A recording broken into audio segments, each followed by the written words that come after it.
to SuperStat. First of all, we want to thank you so much for being a part of our community, for following us, for being on this journey with us. We love, love, love all the comments, all the likes, all the follows. Melanie and I actually connect with each other on a weekly basis and say, hey, we got this many more followers on LinkedIn or this many more followers on YouTube. And so we truly appreciate all of you out there looking at our content, being a part, like I said, of our conversations, and just following along with us because this podcast has truly been a labor of love. It really is just three friends, two of us here today, who got together and wanted to do something special for our lab community.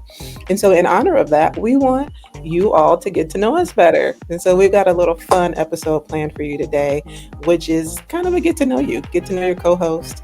And so, Melanie and I are going to ask each other a couple of fun questions for you can get to know us in lab terms, though. So, and you can put your answers to the questions in the comments below when you are done. So, listening to us, and we'd love to hear what you have to say. So, I'm going to kick it off with the first question. Stephanie, are you ready? yes. Are you ready? Good. So, if you were a lab instrument, which one would you be and why? That's a really cool question.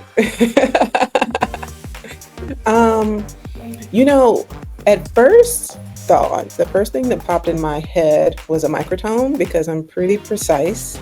Okay. And I like to cut straight to the point. You know, I don't really like long, arduous explanations and conversations. I'm like, what are we doing? What's the point? Like, very type A.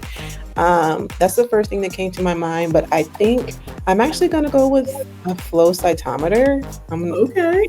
Okay, because I'm really detail oriented. Okay. I do love patterns. I do love Colors. colors. Yeah. I love a good color scheme. Like in MLS school, I was the one who was using different highlighter colors to highlight my notes, and each color meant something specific that I needed to memorize. So I love patterns. And I think when people are getting to know me, I do seem a little complicated. Okay. Or a little bit, intimidating to understand. But once you get to know me, I mean, I think it's all about patterns. It's really easy, and I'm really predictable. You can You show up when you're supposed to. It flags. do what I'm supposed to. I order the same things at every restaurant that I go to. My Starbucks order is the same. Okay. All right. And so, what instrument would you be? What would mine be? I'm a clinical chemist, so I feel like I got to put something in the chemistry suite. You know what? I always like one that always gets me like laughing is like the osmometers. Like the ones that Yes. shake and like they're freezing. Like you're doing your osmolarity and they're like just freezing it and they're shaking and making like super loud noises. Mhm. I'm always like, God, that's probably what I sound like when I'm irritated at work. You're just like, oh, I don't know. That one always cracks me up. I don't think it's probably my instrument, but it does make me laugh. Like every time I pick it up, I'm like, man, I don't know if anybody really has those anymore. Answer in the comments if you still do those manually in your lab. Like, I don't know if people still do those manually anymore. Maybe I'm dating myself, but We have osmometers, so you have maybe I'm dating osmometers? our lab. No, it's fine. Like, we probably do somewhere. Mhm. I'm not familiar, but yeah, I just think the noises that makes us funny. At least the Mhm. old school ones used to make a lot of noise, and Yeah. so that one probably makes me laugh. I don't know if I would be that one. I'd probably just be like a good old workhorse chemistry, chemia combo. Like I do my best in that environment where I have like 600 things going on, and I just can get organized and kick out results. So Mhm. probably just old faithful. Yeah. All right. Now You I guys got a think? question for you. Okay. All right. So you're a clinical chemist. Uh huh. I'm going to ask you which lab test has the most drama behind it, and drama can be emotions or how many people have to get involved to result the test, or the urgency is always stat. I mean, like when you see this test, there's always some type of like drama attached to it. I mean, I think the easy answer is any of the sexually transmitted diseases Facts. are facts, like straight up most drama. I always like, so it was a long time ago, not that long ago, but Mhm. about 7 or 8 years ago. I had a Mhm. guy who called my office. Somehow he got my direct line. I don't know how that happened. Yeah. Like he wasn't calling the lab, like he was calling me. Um, and he called me every day because he Mhm. had gone overseas for a business trip and, just wanted to know his status when he got back. And I was like, man, like, first of all, you can't call me every day for that. Like, it's going to take, and some of the stuff comes back really quickly, but like confirmatory testing can take a while.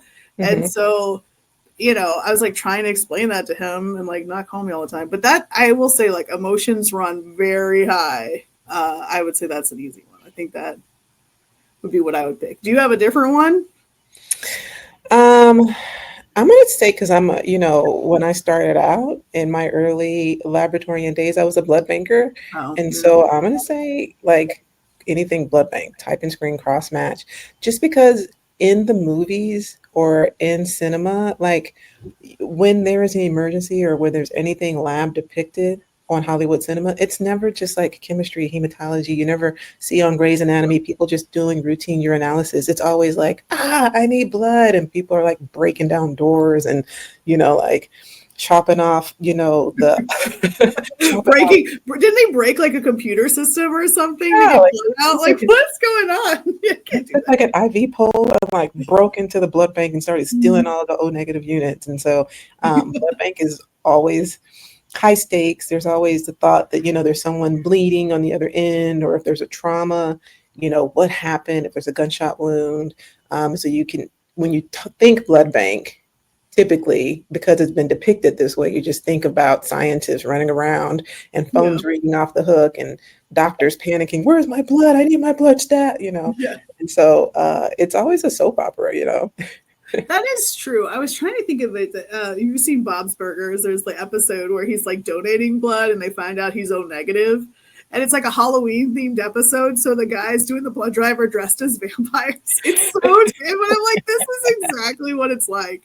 Um, that and I would say like the inadvertent pregnancy test can be Mhm. really drama. Like, especially when the person comes to the ER and they act like they don't know they're pregnant. Like those are the Oh, ones where I'm just like, come on, y'all. Like yeah, you made this poor individual, this, oh, I shouldn't say it that way, but like, sometimes the guy in there is like, I just don't know what's wrong. And looking at the girl, you're like, she knows. Like, like you're gonna make me you're gonna pay this medical bill for me to tell you just to run it in the ED because he yeah. feels so worried about your stomach pain, I don't know. That happens too. Well, and the other one is like therapeutic drugs. And I don't Oh think the yeah. drama is the test. The drama is the collection because timing is Mm-hmm. everything, right? And so if it's drawn at the wrong time, the results are useless and the clinicians are mad. And so um, that one to me has always been drama, especially like transplant tests where, Oh yeah. anything transplant or pediatric, just it's like putting wedding in front of cake. It's just automatically dramatic.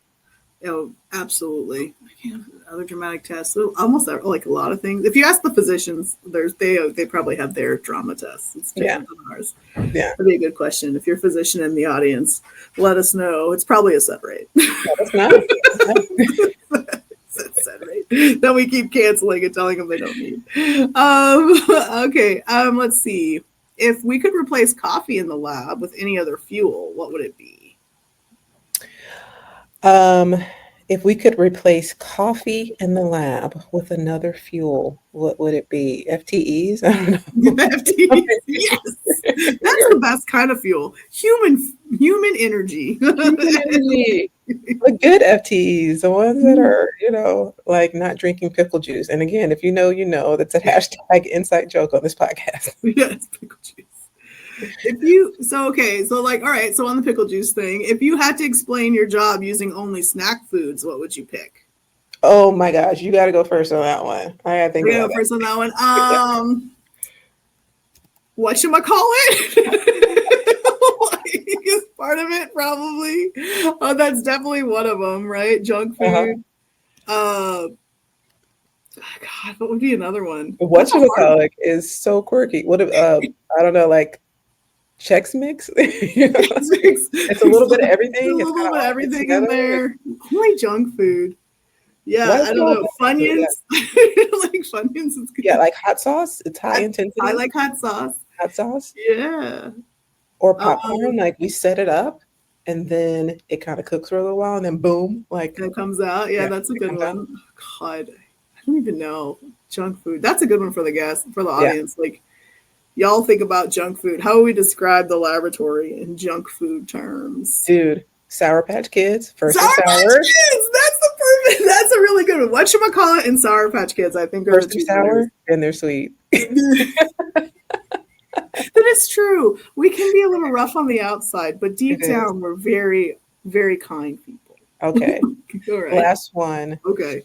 I hope you're ready for I'm ready. it. Hit me. So, if you could describe if laboratory were a reality show, if you were going to be on a laboratory reality show, what would be the name of the reality show? Ooh, it'd have to be intense, like Jeff Probst, like intense. It can't be Survivor. That's already taken. We were already on a lab reality show together. The Amazing Lab We Race. were on the Amazing Lab Race, and that actually was pretty fun. Again, it's my first production credit on my In the resume. audience, if you could be on a lab inspired reality show, tell us in the audience what you think you would be on too. I think you call it like to be like a quality regulatory kind of a thing. Like it'd have to be an and. Do you know what I mean? Like Yeah, a I don't know not Fear Factor. analytes and hot dishes or I something. I think, don't Melanie, know. you're a clinical chemist, so I think you would be keeping up with the chemistries, not like Oh keeping up with yeah, the Kardashians, keeping up with the chemistries, and you would the just be chemistry like like that. Yeah.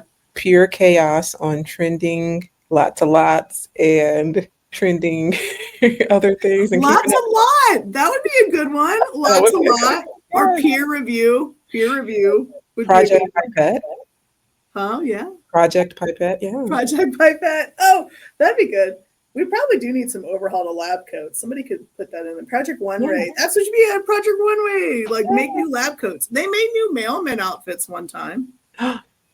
They could do new lab Yeah. coats. We can do The Bachelor, but like blood bank edition. Find your antibody. Fighting for your compatibility partner.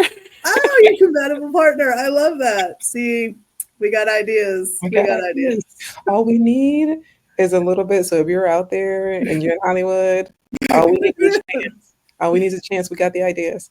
It's right. Okay. All right. Well, that was fun. That was. I Hopefully guess you to all get a chance to know us a little bit close, more. we could. What'd you say? I said, hopefully everyone got a chance to know us a little bit more. Yeah, that's true. And no matter what your lab job is out there, or if you don't have a lab job out there, we hope that you're enjoying the podcast and that you will like and subscribe, and we Mhm. will